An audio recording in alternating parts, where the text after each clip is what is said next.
Bom dia, boa tarde, boa noite e vejam, bem-vindos ao ODR Cyber Week 2024, capítulo lusófono. É um prazer estar aqui hoje com um painel de profissionais tão ilustres como estes que vamos ter a possibilidade hoje de falar aqui. Vamos explorar neste encontro as tendências e realidades da resolução de disputas online nos países lusófonos. Vamos abordar perspectivas do Brasil, Portugal e África, e teremos também um olhar especial sobre como a inteligência artificial transforma o cenário do ODR nestas regiões. Antes de mais, gostaria de apresentar brevemente os nossos participantes. Temos a Andreia Maia, sócia da Mediar 360 e vice-presidente de mediação do CDMA. Asdrúbal Júnior, advogado e mediador, fundador e presidente do Momento de Arbitragem. Beatriz Arruda, mediadora e diretora de certificação do ICFML. Cátia Marques Cebola, membro do Board do ICFML e professora no Politécnico de Leiria. E Nuno Albuquerque, advogado, árbitro, mediador e sócio fundador da N Advogados, com escritórios em Portugal, Luanda e Paris. Durante os próximos 30 minutos teremos uma rica troca de experiências e conhecimentos. E antes de avançarmos para a programação principal, convido a Beatriz Arruda para apresentar o contexto do Cyber Week 2024 e a importância deste capítulo lusófono. Muito obrigada a todos por estarem aqui conosco. Beatriz, a palavra é tua. Obrigada, Ana. É muito importante mais um ano consolidando aqui essa parceria do ICFML, do ODR Foundations com o ODR Cyber Week, hoje com apoio aqui da Andrea no Mediar 360 e do Asdrubal também no Momento da Arbitragem para ajudar a dar visibilidade a todo esse conteúdo aqui no Brasil. E para nós é uma iniciativa para fortalecer, né, toda essa iniciativa que acontece do Centro de Tecnologia e Resolução de Disputas, que une empresas, o campo todo científico, interessados em ODR nesse evento, e o evento já para o Cyber Week em português, né, o capítulo lusófono, ele é muito significativo, principalmente para a gente fortalecer nosso propósito de desenvolvimento de ciência, de bons estudos, de bons conteúdos em língua portuguesa. Então, esse é o nosso propósito aqui e é um prazer estar mais um ano com todos. Obrigada, Beatriz. E pelo que eu percebo, uh, membros do ICFML ou pessoas interessadas em resolução de disputas online em português podem entrar em contacto connosco para enviarem materiais que eles estimem que possam ser úteis para a comunidade lusófona e depois de um processo interno de seleção, os materiais serão tornados públicos. É bem assim que se passa? Perfeito, Ana. Todos foram convidados a contribuírem, a mandar seus materiais, justamente para dar essa amplitude da gente poder conseguir trazer contribuições, né, de várias frentes, de vários centros de estudo, de várias práticas, de quem às vezes tem uma empresa e quer apresentar seu conteúdo. Então, essa foi a perspectiva aqui do convite. E também uma outra coisa importante de falar é que o evento é aberto, né, é um evento gratuito, aberto para que todos possam ver e possam interagir aqui com os conteúdos que vão estar expostos. Obrigada, Beatriz. Uh, Cyber Week 2024 é o terceiro ano onde nós temos este capítulo lusófono em português e muito obrigada desde já a todos aqueles que já mandaram os seus conteúdos e se está a pensar que pode mandar um conteúdo agora ainda vai a tempo porque nós regularmente durante todo o ano nós podemos fazer um update dos conteúdos do site do Cyber Week capítulo lusófono. Sem mais demora, vamos começar então aqui a conversa sobre tendências e realidades da resolução de disputas online. Nós começaremos por ouvir a Andreia, depois passaremos à Cátia e depois passaremos ao Nuno. A Andreia falará sobretudo do contexto brasileiro, a Cátia do contexto português e o Nuno do contexto em África, sendo que esperamos que este ano, mais uma vez, consigam aqui fazer uma um update dos vossos conhecimentos de como o ODR se tem desenvolvido nestes países. Andréia, Bem, mais uma vez, né, quero agradecer aqui a oportunidade de estar com vocês, mais um ano na ODR Cyber Week. Além de admirar muito esse evento, né, que amplia bastante a possibilidade das pessoas terem acesso a conteúdo, entenderem melhor como que funciona.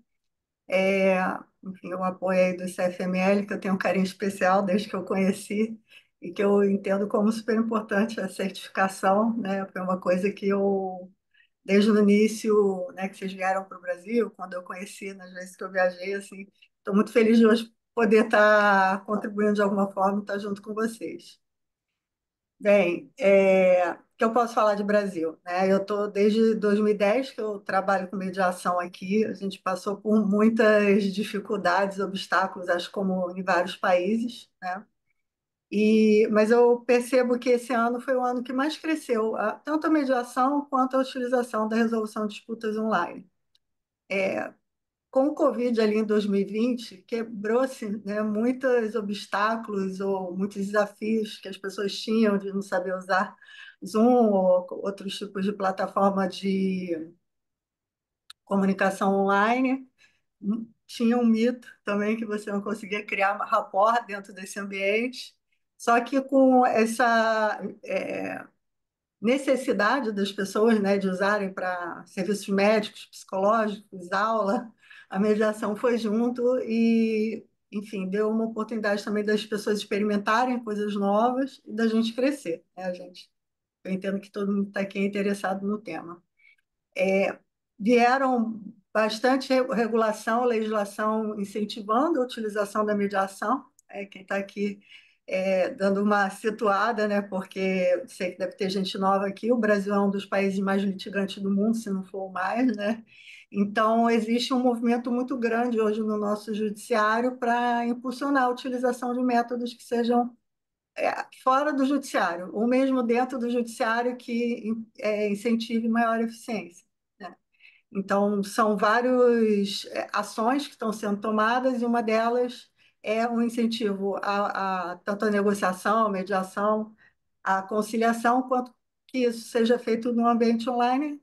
Hoje se fala também muito da questão do meio ambiente, né? De você usar menos transporte, porque aqui também a gente sabe que a gente, especialmente nas grandes capitais, é bem desafiador o fluxo, né? Para você se deslocar, e então isso facilita também esse acesso à justiça.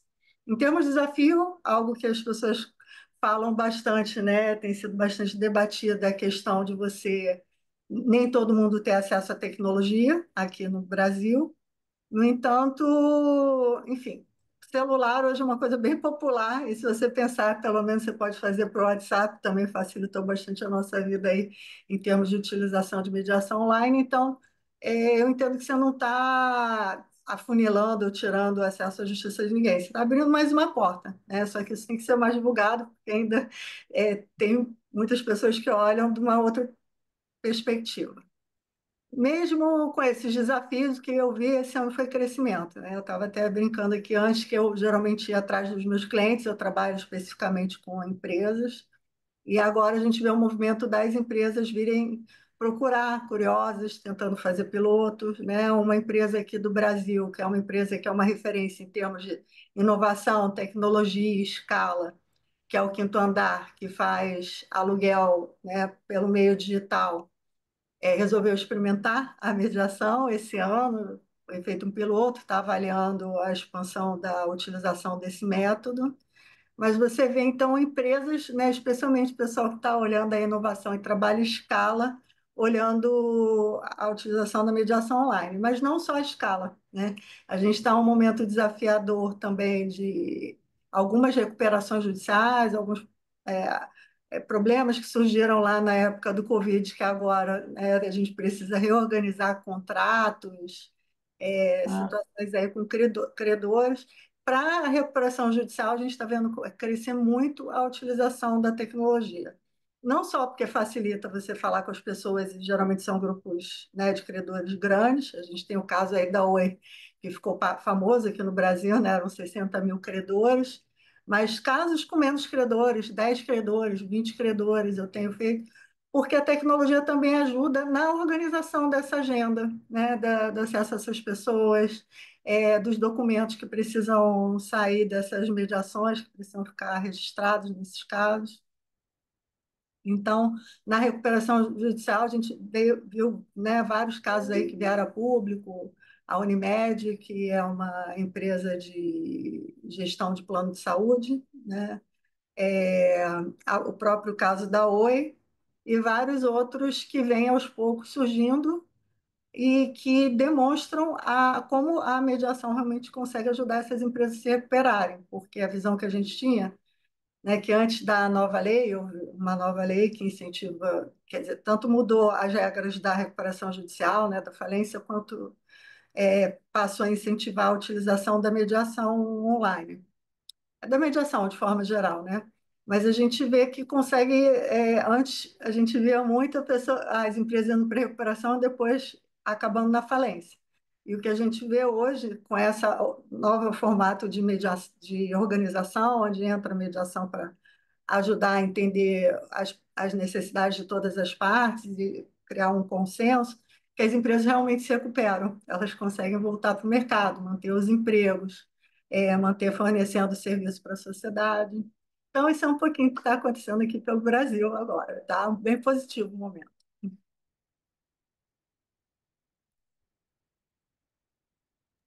Obrigada, Andreia. E vamos agora ouvir a Cátia, então. Assim, passamos do Obri- Brasil para Portugal. Obrigada, Ana, Maria Maia Gonçalves, e obrigada à organização e esta possibilidade, esta oportunidade, de facto, de estarmos aqui mais um ano a debater novas perspectivas e a realidade, até porque nos obriga, de facto, a fazer um balanço do que é que foi feito, do que está a ser feito e do que ainda pode ser feito. E, portanto, muito obrigada pelo convite e obrigada por esta oportunidade. Em Portugal, eu não posso partilhar um sentimento de tanta alegria como a Andrea partilhou aqui connosco, mas também não posso manifestar desalento. O que é que eu quero dizer com isto? Eu penso que não há um retrocesso em matéria de mediação em Portugal, pelo contrário. Cada vez mais eu sinto que a mediação em geral, e portanto ainda não me focando na mediação online, eu sinto que a mediação, a cada ano que passa, passa a ser o mais normal, ou seja, é o novo normal. Algo que se estranhava e que, à medida que os anos vão passando, de facto já não gera tanta estranheza, não é? Como dizia o nosso poeta, primeiro estranha-se, depois entranha-se. Não sei se já estamos na fase do entranhar, mas estamos sem dúvida numa fase em que já não se estranha.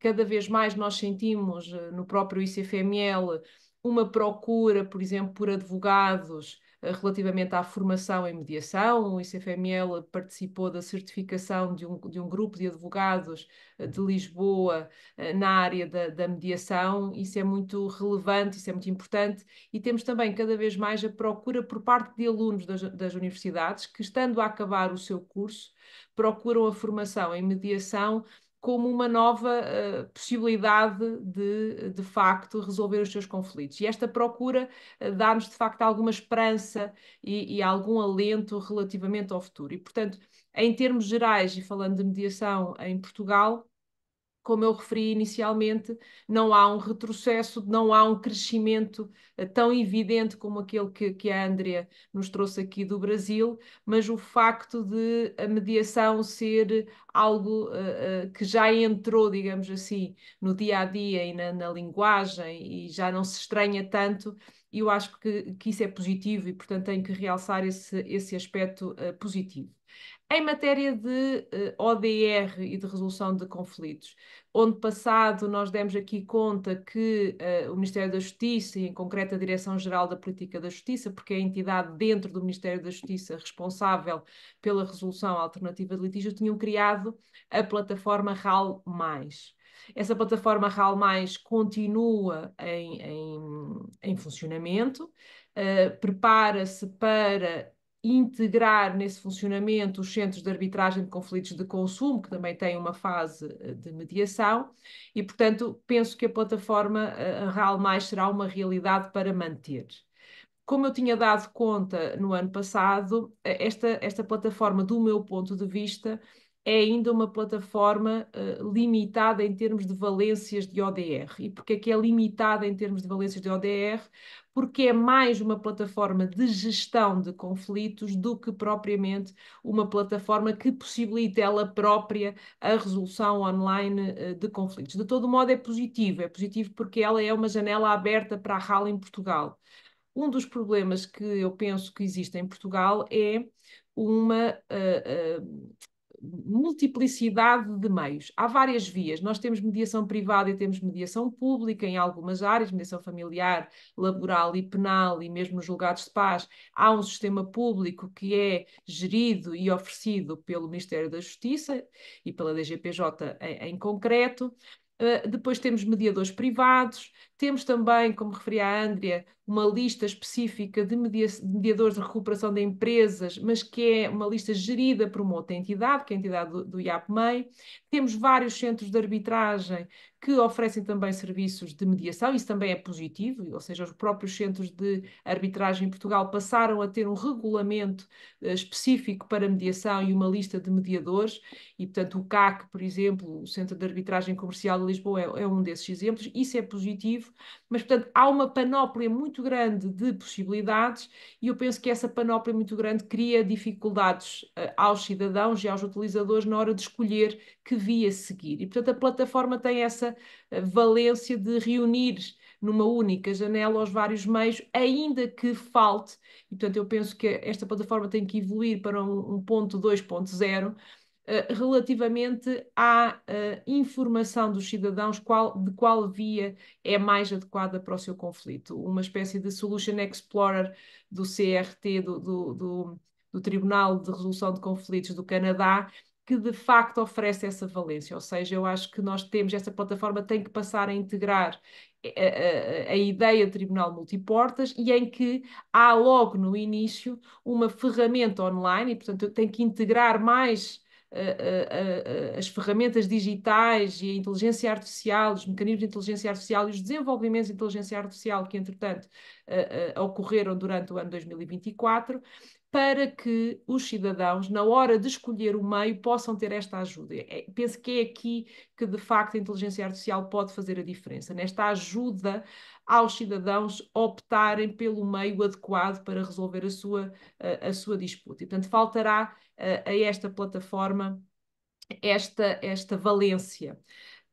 Em matéria de plataformas em Portugal, eu não posso deixar também de mencionar a plataforma do Arbitrária, que é um centro especializado em resolução de conflitos de propriedade intelectual e de propriedade industrial, e designadamente também em nomes de domínio, e é um centro de arbitragem que desde há uns 2 anos tem vindo a apostar na mediação, tem uma lista própria da mediação e tem uma lista própria de mediadores para resolver conflitos, e todo o processo neste centro de arbitragem é digital, ou seja, não só a gestão do processo, mas também as reuniões e as audiências, e portanto a própria mediação também pode ser realizada de forma online, e é mais um elemento que comprova que a resolução online de conflitos vai pouco a pouco sedimentando-se em Portugal. Neste momento, e como perspectivas para o futuro,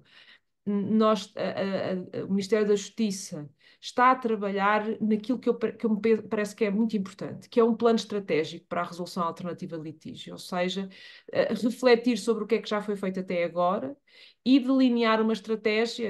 Eu com o Nuno estivemos numa reunião com a senhora Secretária de Estado do Ministério da Justiça em Portugal, em representação do ICFML, e de facto foi-nos transmitido isso. Eu sei que também vai passar a haver grupos temáticos que vão reunir por forma a ajudarmos a contribuir para delinear este plano estratégico. E eu penso que é muito importante, apesar de quando estamos a falar de ODR e de meios eletrónicos ser sempre muito complicado perceber qual é que vai ser o futuro e a realidade muda a cada instante. De qualquer das maneiras, penso que é importante termos um caminho a percorrer e para que a resolução alternativa de litígios e designadamente o ODR em Portugal seja uma realidade, tem que haver um plano estratégico, tem que haver um caminho a percorrer com metas a atingir, com objetivos a alcançar e, portanto, estamos nessa fase, na fase de delinear esse plano estratégico e que é muito importante e espero que a DGPJ abra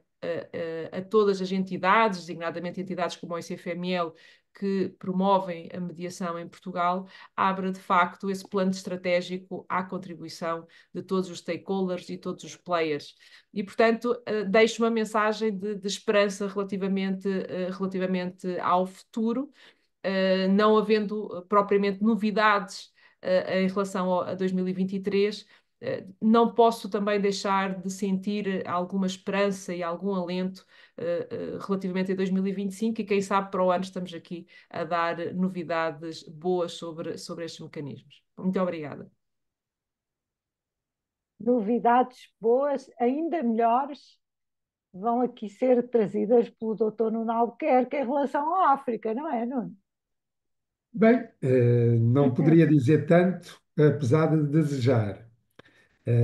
Já é um bocado recorrente nós, quando falamos da África, queixarmos das dificuldades económicas, das dificuldades tecnológicas, para, de alguma forma, enquadrar a dificuldade e o quão difícil é o evoluir nesta área, quer da resolução alternativa de litígios, quer mesmo do ODR.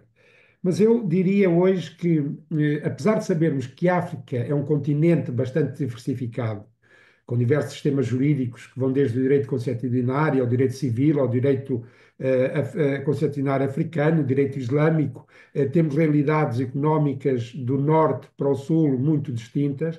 A verdade é que isto cria uma balcanização jurídica e uma insegurança judicial que, aliada à instabilidade política, não ajuda muito a evolução destes mecanismos. A África tem, por exemplo, 836 tratados bilaterais de investimento com disposições sobre a resolução de litígios que dificultam este tipo de abordagem. Há hoje novas realidades que vão surgindo em África, nomeadamente, e eu creio que a Europa, nos próximos tempos, vai se ter que virar claramente para a realidade africana, mais do que acontecia até agora. O mercado dos Estados Unidos, eu não auguro nada de bom nas relações Europa-Estados Unidos e acredito que o mercado chinês também já será sempre um mercado potencial, mas com acrescidas dificuldades. Portanto, a Europa, para crescer, tem que fazer crescer a África. Isto é importante. Não é porque encerramos agora a COP com as dificuldades dos países menos desenvolvidos e a reclamarem um investimento maior que eu abordo este tempo. É porque acredito que, de facto, isto vai acontecer. Eu vou-vos falar de uma realidade que, se calhar, muitos de nós não ouvimos, não temos conhecimento, que se chama CAJAC. O que é isto? É o centro o Chinese Africa Joint Arbitration Center, que visa criar uma resolução de litígios das relações comerciais entre a África e a China e que neste momento, que já existe desde 2015, mas que criando um afastamento inicialmente do quadro africano normal adotado para a arbitragem, e nomeadamente para a resolução de litígios, está hoje a desenvolver regras potenciais que vêm reduzir a dependência da intervenção judicial, agilizando assim os processos e poupando tempo e recursos. Este mecanismo e esta intervenção de que os chineses, mais uma vez, estão a demonstrar na realidade mundial, se não for acompanhada dos países europeus, com um investimento forte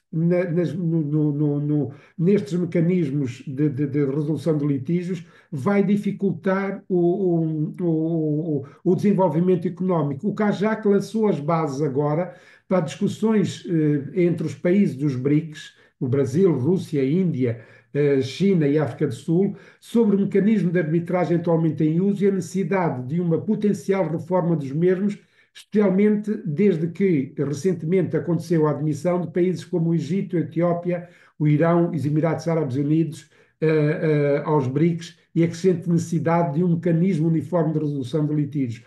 Portanto, eu acho que esta abordagem nova que tem que ser adotada pelos países europeus relativamente à África é premente e é necessária e vai necessariamente levar-nos a que eu não faça mais uma vez aquele discurso das dificuldades tecnológicas, da especificidade africana, para nós enquadrarmos a realidade africana. A África está aí cada vez mais e acredito que este impacto e esta forma de encorajar projetos pilotos de ODR que existem já em alguns países, como por exemplo a África do Sul, a Nigéria, o Gabão, o Ghana. Eu posso-vos dar também outra noção, que o Centro de Arbitragem do Ghana, nos últimos 17 anos, resolveu 32.745 conflitos, o que é manifesto.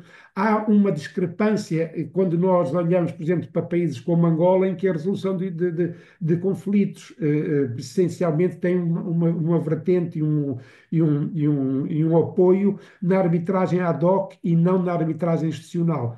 Portanto, se é certo que este nosso mercado da resolução de conflitos vai ser acompanhado e tem que ser acompanhado pelo desenvolvimento económico e tecnológico, também é inevitável que isso ocorra nos próximos anos. Uma última palavra, eu já me vou calar, porque senão a Ana já vai começar a reclamar comigo, para algo que também surgiu há 5 anos, que já vai no 5º ano de desenvolvimento, que é o Africa Arbitration Association. Eu aconselho desafios a procurarem na internet o site do Africa Arbitration Association, que já fizemos 5 congressos africanos de arbitragem, de todo o continente africano, e hoje, cada vez mais, começou a ser dominado ou centralizado nos países anglófonos, portanto, de origem inglesa ou de expressão inglesa, mas hoje já começa a evoluir e a abranger todo o continente africano. Isto mostra de facto que a dinâmica da arbitragem da resolução de conflitos já não se faz só em Londres e em Paris, começa-se também a desenvolver ao longo de todo o continente. E é importante, e eu acredito que o ICFML está atento a isto. Nós vamos ter nesta semana ainda as segundas jornadas lusófonas implementadas pelo ICFML, e isto mostra que, de facto, se calhar um investimento premente e efetivo nesta área pode vir a dar resultados. Esperemos que sim, Nuno. Este ano a África teve aqui um desenvolvimento que eu acho que desde que nós fazemos este update de informação foi um ano bem marcante para a África. Parabéns. Ora bem, e agora vamos para terminar, passar a palavra ao Asdrúbal Júnior, a quem pedimos inteligência artificial e ODR. Asdrúbal, o que é que nos dizes sobre isso? Bom, primeiramente agradecer o generoso convite que me foi feito aqui para participar da ODR Cyber Week. É uma alegria poder estar aqui ao ladeado de pessoas que eu tanto admiro, respeito e estou sempre aprendendo com elas. Mas quero destacar aqui o desenvolvimento do uso da inteligência artificial, tanto a generativa quanto a preditiva, no contexto da resolução de conflitos. E aí, numa visão um pouco mais panorâmica, abrangente, a gente incluiria aí tanto as resoluções por conciliação, mediação, negociação, mas também as resoluções heterocompositivas, como arbitragem e sentença judicial e, propriamente, o Poder Judiciário e a atuação da Justiça. O Brasil, como a doutora Andréa destacou na sua fala, o Brasil é um país muito litigante, né? Talvez seja o mais litigante do mundo, e se não for o mais, está bem próximo de ser, né? Isso impacta em um judiciário muito assoberbado de processos, um volume gigantesco de processos, que gravita na casa de 84 milhões de estoque e mais um giro anual de 35 milhões, o que leva a quase 110 milhões de processos em trâmite, né? Mais de 110 milhões de processos em trâmite por ano na Justiça. Então, a Justiça vem se aparelhando de várias maneiras, procurando imprimir condições para ser mais efetiva, para ser mais célere, e os juízes têm se dedicado avidamente a isso, não à toa que aí disparado o juiz mais produtivo do mundo. A média do juiz brasileiro emite 8,4 sentenças por dia, né? Sentenças mesmo, põe fim ao processo por dia, o que o coloca numa condição até desumana, porque obviamente que um ser humano não consegue sozinho produzir tanto. Então, óbvio que trabalhamos no Brasil com uma perspectiva de que a justiça funciona muito com base em equipes de trabalho e não propriamente no indivíduo juiz, né? Mas numa equipe que coordena, e isso tende a ganhar áreas de mais produtividade ainda, com dois elementos que eu diria podem fazer uma gigantesca diferença nisso. É claro que há problemas éticos, problemas de qualidade, uma série de coisas que a gente pode e talvez deva debater em outras oportunidades. Mas, em termos de eficiência de entrega do resultado, isso de fato está acontecendo.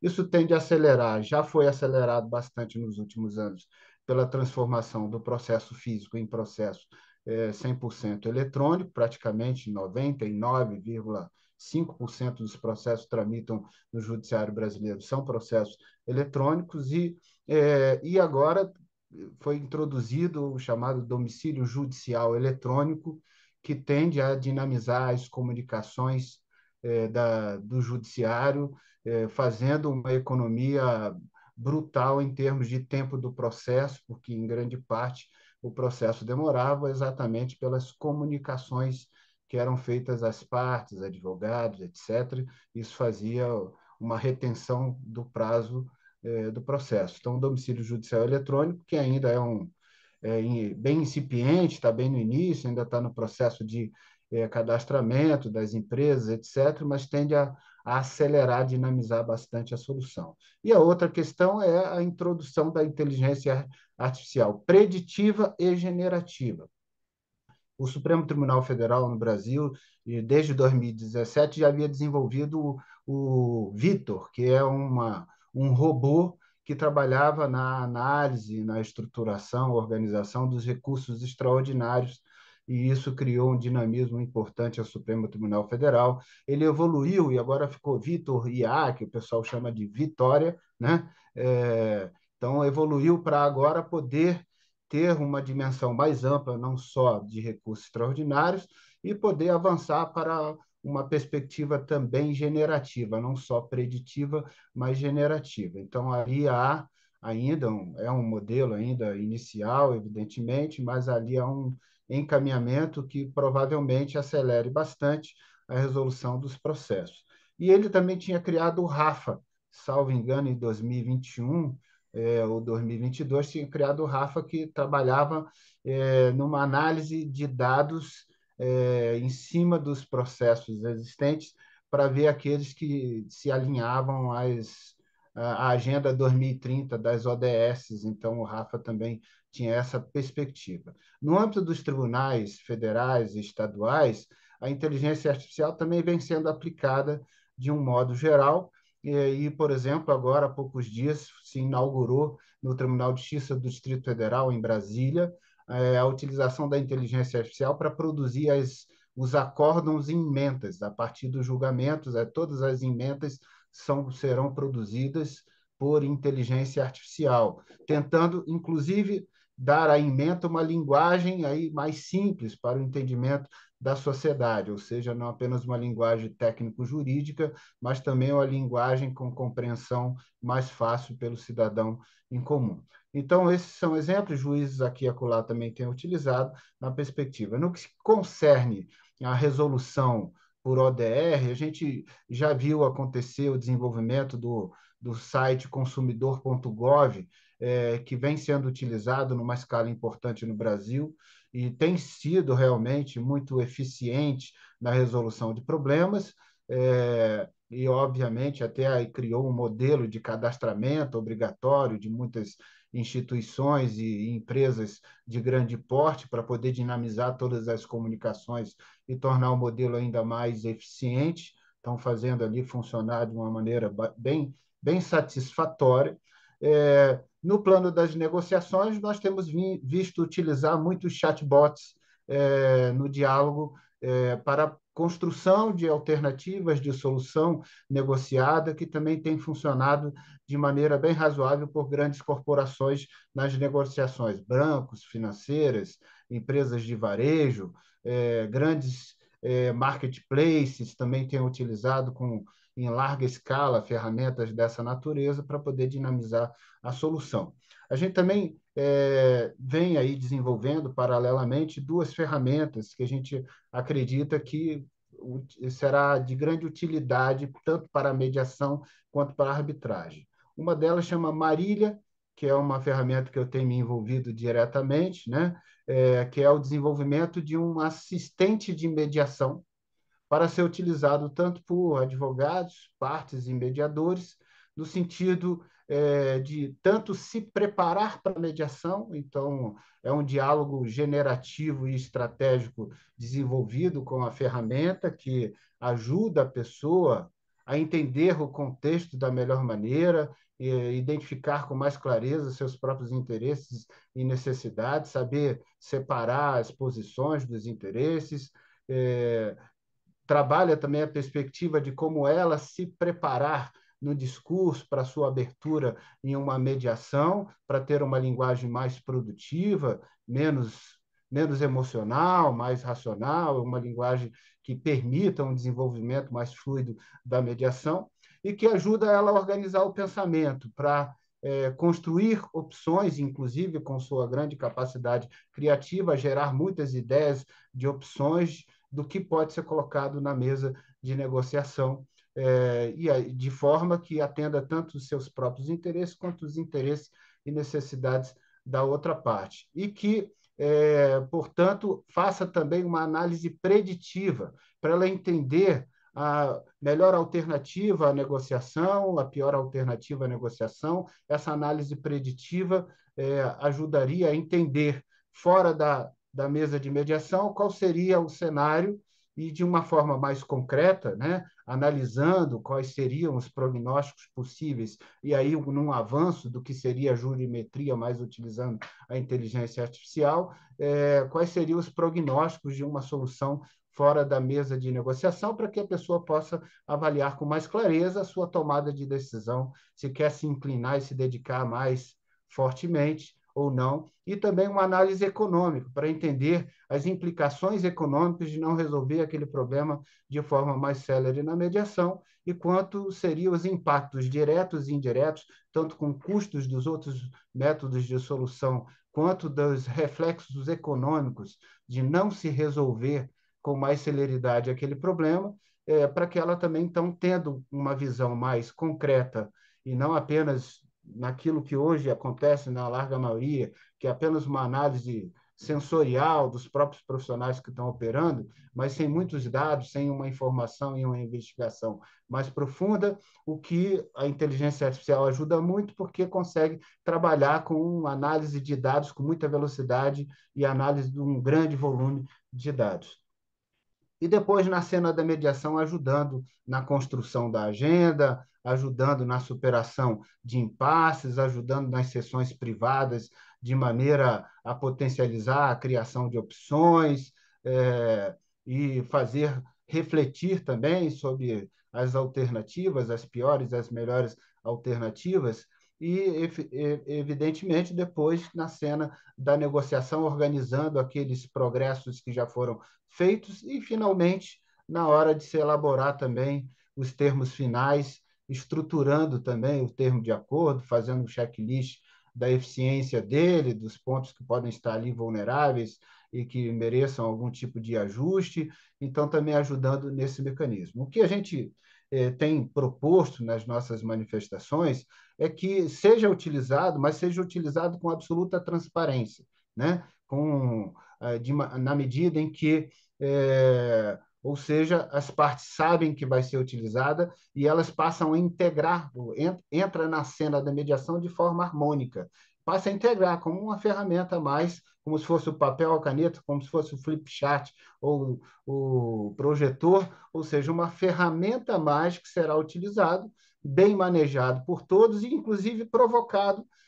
Ajuda também no outro aspecto que eu acabei não comentando de grande valor, que é no cumprimento do princípio da decisão informada, não só porque pode contribuir para entender todo o contexto da tomada de decisão e tudo que está por trás disso, entender as implicações legais, jurídicas, mas também porque pode emular mentes especializadas, como a mente de um grande contador, de um grande engenheiro, de um arquiteto, de um especialista em diversas áreas que podem contribuir para que cada um consiga construir melhor a sua tomada de decisão a partir de dúvidas, de arestas que possam ser resolvidas e que, se fosse considerar chamar os especialistas para a mediação, isso oneraria demais a mediação e alongaria ela, talvez, por muito tempo, ou seja, não tornaria tão factível.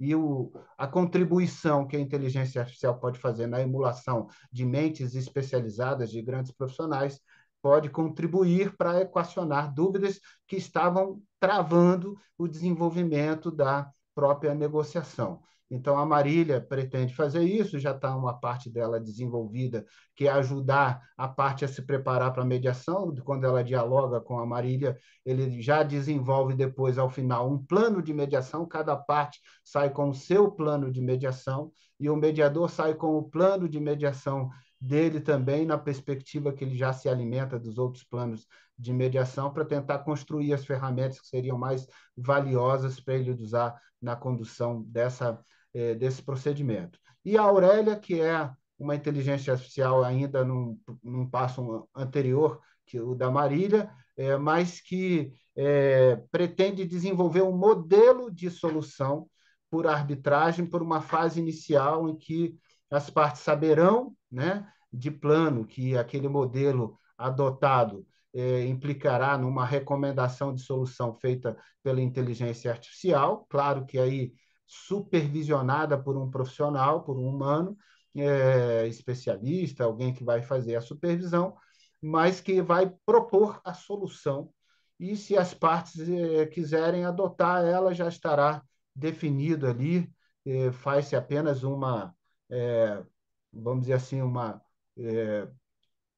homologação, não seria essa a palavra, mas é como se fosse uma homologação por parte de um humano para poder dar a validação daquela recomendação, porque as partes aceitaram, e se elas não quiserem, e se quiserem seguir em frente, aí sim elas solicitariam que aquela recomendação fosse revisitada por um tribunal de árbitros ou por um árbitro único, naturalmente adicionando custos específicos dessa atuação. Ou seja, grande parte dos casos poderia se resolver na primeira fase com custos bem mais reduzidos, o que viabilizaria uma arbitragem para pequenas demandas. E a segunda parte é aquele que fizesse questão que aquela proposta fosse revisitada, então ela seria revisitada por humano, e aí sim se tornaria tecnicamente uma arbitragem. Então, a Aurélia tem esse escopo de fazer essa primeira parte, mas há recomendações importantes emitidas aí pela União Internacional dos Juízes de Países Lusófonos, e agora, recentemente, em novembro de 2024, aqui pela Ordem dos Advogados do Brasil, pelo Conselho Federal, na recomendação 01/2024, de 11 de novembro, que se preocupa com alguns aspectos que precisam mesmo ser considerados. Primeiro é a transparência, tudo deve ser bem comunicado de quando será utilizada a inteligência artificial para que as pessoas saibam disso e elas têm que estar, de alguma maneira, anuindo com esse encaminhamento. Segunda coisa, no caso dos advogados, eles devem ter o cuidado de fazer toda a revisão e a comunicação com o seu cliente de que será utilizado, em que aspectos será utilizado, para que a relação também com o cliente seja uma relação correta, transparente, adequada, e se o cliente se silenciar ou manifestar que não deseja o uso, ele deve, então, explicar como será feito o desenvolvimento do trabalho sem o uso desse mecanismo. Mas, em aceitando, ele vai, então, fazer esse disciplinamento e, efetivamente, vai fazer o uso, mas sempre sob uma cuidadosa supervisão. E aí, um outro cuidado legal, inclusive não só ético, aqui é ético e legal, que é o cuidado da observação à Lei Geral de Proteção de Dados, que é exatamente que tipo de informação a inteligência artificial será alimentada e como essa informação será processada dentro da inteligência artificial, se ela servirá de base de dados para a inteligência artificial no seu treinamento para outras coisas ou não, se haverá algum tipo de política específica da inteligência artificial escolhida para bloquear que isso possa transcender para outras situações, evitando naturalmente a exposição das pessoas e o uso de informações protegidas. Então, essa é uma preocupação também latente, que também compõe a preocupação lá emitida pela União Internacional dos Juízes de Países Lusófonos, e que deve ser observada. E aí a gente, para concluir, faz aqui uma reflexão que, como não tem nenhuma entidade da envergadura do ICFML que ainda emitiu qualquer recomendação no sentido de também dar diretrizes, né, recomendações do que seria saudável, de que cuidados devem ser observados pelos profissionais, pelas câmaras de mediação e pelos profissionais de mediação, para utilizar na cena da mediação o uso da inteligência artificial, tanto a generativa quanto a preditiva, para ajudar as pessoas, ou seja, não para afastar do uso, mas para orientar no bom uso, né? Na boa aplicação, sempre tendo como norte que o mediador é, obviamente, a figura responsável, central, claro, sem tirar o protagonismo das partes dos advogados, mas a figura central na condução do procedimento, ou seja, a inteligência artificial não estaria ali para substituir o profissional, mas para ser uma ferramenta agregadora de valor, de eficiência e de qualidade para a própria mediação. Então é isso, gratidão aí pela oportunidade, à disposição para os debates, aí, caso tenha. Obrigada, Asdrúbal. Obrigada, Andreia, Cátia, Nuno, Beatriz. Ora bem, estamos a chegar ao final desta conversa e, claro, eu gostaria de agradecer a todos os presentes, tanto àqueles que estão aqui a partilhar connosco hoje estes seus conhecimentos, como todos aqueles que nos estão a ver. O que eu acho que ficou evidente ao longo deste encontro é o quanto a resolução de disputas online tem evoluído e como está a afirmar-se como uma ferramenta realmente estratégica no desenvolvimento das ferramentas de resolução de disputas nos países lusófonos. Falamos de vários temas, falamos do crescimento do uso da inteligência artificial.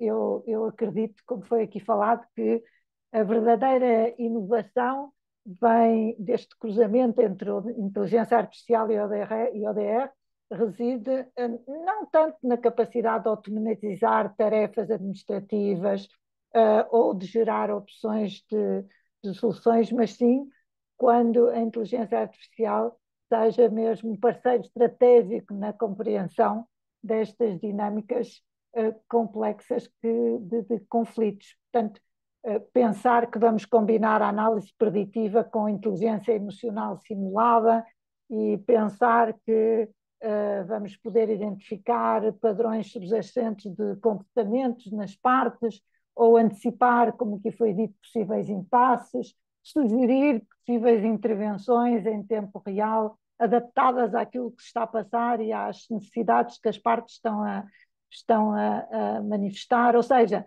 inteligência artificial como realmente, vamos falar, um co-mediador que ajuda dando suporte cognitivo e ao mesmo tempo ampliando a nossa capacidade humana de resolver conflitos. Eu acredito eu acredito realmente que este equilíbrio entre tecnologia e humanidade é o que verdadeiramente vai poder definir o futuro da resolução de disputas.